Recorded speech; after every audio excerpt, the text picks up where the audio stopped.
Hello everyone, कैसे हैं आप सब। उम्मीद करती हूँ कि आप बिल्कुल ठीक ठाक होंगे और अपने साथ साथ अपने प्यारों का भी बेहद ख्याल रख रहे होंगे। तो जी, अभी है सुबह का वक्त, बच्चों को स्कूल भेजने के बाद मैंने सोचा आपसे अपनी एक छोटी सी हैप्पी मोमेंट को शेयर करूं। मेरे लिए ये बात बहुत बड़ी है क्योंकि मैंने 6 सालों के बाद एक बड़ा जंप लिया है, अपना मोबाइल फ़ोन चेंज किया है। मैं आपको दिखाती हूँ कि पहले मेरे पास कौन सा मोबाइल फ़ोन था और अब कौन सा है। तो जी, ये था मेरे पास पहले फ़ोन और अब मुझे ये प्रेज़ेंट मिला है मेरे हस्बैंड की तरफ से। मैं बहुत बहुत ज़्यादा खुश और एक्साइटेड थी और मुझसे ज़्यादा एक्साइटेड मेरे बच्चे थे क्योंकि पिछले बहुत अरसे से वो मुझे कह रहे थे कि मम्मा आप फ़ोन चेंज कर लें, लेकिन क्योंकि ये वाला फ़ोन बेशक छोटा था पर बहुत अच्छा और मतलब स्लिम एंड स्मार्ट सा था, छोटा था, हैंडी था, हाथ में उठाना बहुत आसान था और क्योंकि इसमें कोई ख़राबी भी नहीं थी तो मैं समझती थी कि ये गैर ज़रूरी काम है कि अगर मैं इस तरह से बिला वजह की शॉपिंग करूँ और पैसे लगाऊँ।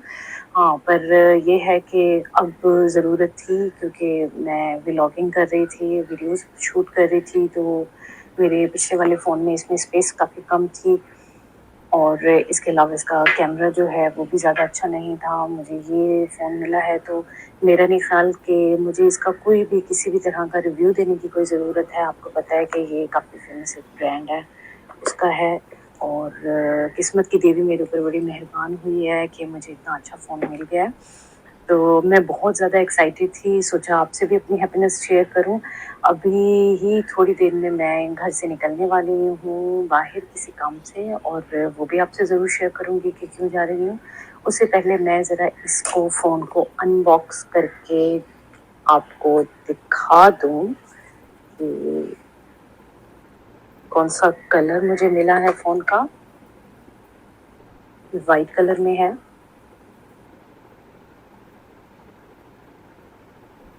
असल में मेरे हस्बैंड ये समझते हैं और जो कि मैं समझती हूँ कि वो बिल्कुल ठीक समझते हैं। ऐसा है कि वो कहते हैं कि कोई भी और कलर लोगी तो उसमें स्क्रैच वगैरह पड़ के उसका कलर ख़राब होने का डर होता है क्योंकि छोटे बच्चों वाला घर है। ऑल्दो मैं अपना फ़ोन किसी को भी नहीं देती हूँ, चाहे जो मर्ज़ी हो जाए। मैं बच्चों को कोई ना कोई अल्टरनेट तलाश करके देती हूँ कि उनकी एंटरटेनमेंट भी ज़रूरी है, टीवी देखें या कोई भी टैब यूज़ करें या फ़ोन यूज़ करें। तो मैं अपना फ़ोन तो बिल्कुल भी सैक्रिफाइस नहीं करती हूँ। तो मैं उनके साथ टोटली एग्री करती हूँ कि फिर भी इवन दो मैं बड़ी हूँ, मैं समझदारी से फ़ोन को कैरी कर सकती हूँ, मुझे एक्सपीरियंस है, फिर भी ऐसा कोई रिस्क और चांस नहीं लेना चाहिए। बड़ी मुश्किल से मुझे ये वाला कलर मिला है, हमने बहुत सारे स्टोर्स पे पता किया। ये वाला कलर ज़ाहिर है बहुत रनिंग में है, सब लोग ही पसंद करते हैं वाइट कलर को, बड़ा एलिगेंट लगता है और बड़ा सोफिस्टिकेटेड और ग्रेसफुल लगता है। तो बड़ा ही मुश्किल से मुझे मिला है किसी एक स्टोर से, अपने किसी जानने वाले को कहने के बाद हमें ये मिल सका। मैं आपको ये इसको ऑन भी करती हूँ अभी। कल मेरे बेटे ने इसको अनबॉक्स किया था, उसने खोला था, उसने फिर इसको सारा इंस्टॉल करके दिया मुझे सारा सेटअप और मैं इतनी हैरान हुई कि जस्ट एक 9 साल का जो बच्चा है वो माशाल्लाह माशाल्लाह इतना उसको नॉलेज था फ़ोन के अकॉर्डिंग, इतना उसके पास नॉलेज था कि किस तरह से ऐप्स को और सेटिंग्स को जो है वो इंस्टॉल करना है या फिर इस वाले फ़ोन से इस वाले फ़ोन के अंदर कैसे डेटा को ट्रांसफ़र करना है। मैं बड़ी सरप्राइज़ हुई हूँ और इसी को जनरेशन गैप कहते हैं। अब मेरी और उसकी उम्र में काफ़ी फ़र्क है, ज़ाहिर है वो 8 साल का है और मैं 37 ईयर्स की हूँ। तो इतना ज़्यादा जनरेशन गैप है और हमारे वक़्त में ये होता था कि हमारे पेरेंट्स समझते थे कि जो हमारे बच्चों को पता है वो हमें पता नहीं है और अब हम ये समझते हैं कि जो बच्चों के पास नॉलेज है वो हमारे पास नहीं है नॉलेज। ऑल्दो मैं भी कोशिश करती हूँ कि थोड़ा टेक्नोलॉजी के साथ टच में रहूँ, पता चले, अपडेटेड रहूँ कि क्या चल रहा है, क्या नहीं चल रहा है। क्योंकि मुझे ये बात शुरू से ही बड़ी थोड़ी-सी मतलब डराने वाली लगती है कि बच्चे जब अपने पेरेंट्स को ये बात कहते हैं कि नहीं आपको ये बात नहीं पता है। ऐसा वक़्त ज़रूर आएगा, बहुत सारी बातें होंगी जो मुझे नहीं पता होंगी, लेकिन अगर मैं कोशिश करूँ तो बिल्कुल ही मैं कन्वेंशनल बनने की बजाय मुझे थोड़ा-सा नॉलेज होना चाहिए चीज़ों का। मैं गूगल कर लेती हूँ, मैं कहीं से भी कोई लिटरेचर होता है उसको भी पढ़ लेती हूँ। एटलीस्ट मैं टच में रहती हूँ कि मतलब ऑनगोइंग ट्रेंड्स क्या हैं। تو یہ میں نے آپ کے ساتھ یہ اپنی جو تھی ہیپینس شیئر کرنی تھی. فین آن نہیں کیا ہے اسی لیے بڑی سویٹنگ مجھے ہو رہی ہے, پسینہ آ رہا ہے. فین آن نہیں کیا کیونکہ اگر میں فین آن کرتی پھر بات کرتی تو آپ میری بات کو صحیح سے سن نہ پاتے. تو ابھی بس میں گھر سے نکلنے والی ہوں, آپ کے ساتھ اپنا جو سفر ہے وہ بھی شیئر کروں گی کہ اصل میں مجھے بازو پہ ایک جو ہے وہ ایک گلٹی سی فیل ہو رہی ہے 2-3 دنوں سے. میں نے اس کا ایک الٹرا ساؤنڈ اسکین بھی کروا لیا ہے.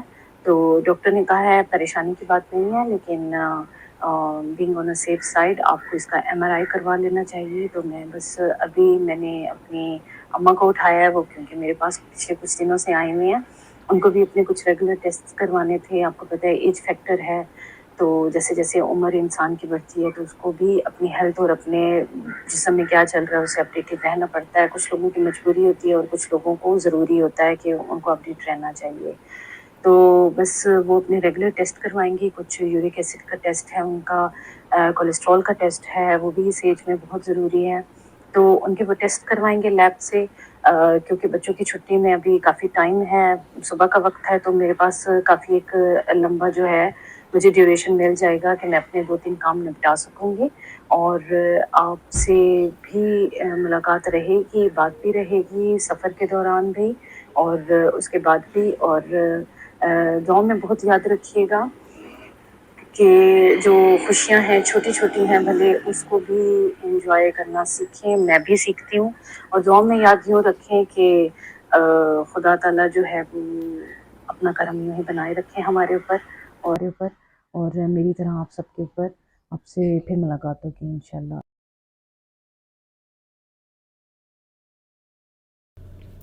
تو بس امی اور میں گھر سے روانہ ہوئے کہ ٹیسٹ وغیرہ اپنے لیب کے جو ہیں وہ کروا لیے جائیں. سینٹر جو ہے وہ زیادہ دور نہیں ہے, فاصلے پہ نہیں ہے, بس گھر سے نکلنے کے بعد 2 مین روڈز کو کراس کرنا ہے اور وہ سینٹر آ جاتا ہے. کافی رینونڈ ہے اور صبح میں وہاں جانے کا مقصد یہ ہے کہ وقت کی بچت کی جائے, کیونکہ مجھے پریگنینسی میں ہی اندازہ ہوا وہاں پہ بہت بہت زیادہ رش ہوتا ہے. بڑی دنیا وہاں آئی ہوئی ہوتی ہے کیونکہ کافی ویلڈ ہوتے ہیں ان کے ریزلٹس جو ہیں.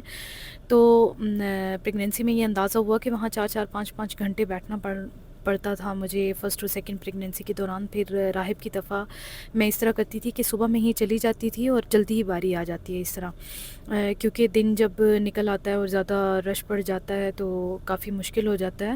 امی اتنا زیادہ بیٹھ نہیں سکتی تھی, ویٹ نہیں کر سکتی تھیں, تو ہم نے یہی موقع غنیمت جانی کہ بچے اسکول ہیں تو ہم یہاں سے ہو آتے ہیں.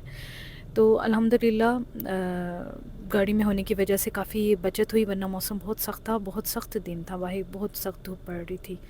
تو گاڑی کی پارکنگ بھی جو ہے وہ سینٹر کے پاس میں نہیں ملی, ہمیں کافی دور ملی ہے تھوڑی سی, تو ہمیں چل کے وہاں تک جانا پڑا. تو یہاں اپنی پہلے رجسٹریشن کا ٹوکن میں نے لیا, اس کے بعد لائن میں لگ کے جو ہے مجھے اپنا انوائس بنوانا تھا, اپنی ریسپٹ لینی تھی. اپنے بھی میرے کچھ ٹیسٹ تھے, کچھ امی کے بھی تھے, جیسے میں نے پہلے ہی ذکر کیا تھا کہ مجھے اسکن کے اوپر تھوڑی سی ایک ابھار اسکن پہ محسوس ہو رہا تھا, گلٹی محسوس ہو رہی تھی. تو میں نے سوچا کہ اس کا ٹیسٹ کروانا ضروری ہے. تو میں نے اپنی یہاں سے ریسپٹ لی اور اس کے بعد میں نے اور امی نے بلڈ سیمپلس بھی اپنے دیے لیب ٹیسٹ کے لیے, اور میں نے اپنا اسکین بھی کروایا. تو وہ کیونکہ تھوڑے سینسٹیو ایریاز میں ہے, میں نے اس کو شوٹ نہیں کیا, بس یہیں تک ہی میں اپنی ویڈیو شوٹ کو ختم کروں گی. اور آپ سے ملاقات ہوگی پھر ایک نئی ویڈیو کے ساتھ. امید کرتی ہوں کہ آپ کو میری ویڈیو پسند آئی ہوگی. لائک شیئر ضرور کریے گا, اور ملاقات ہوگی پھر ایک نئی ویڈیو کے ساتھ. اپنا خیال رکھیں. اللہ حافظ.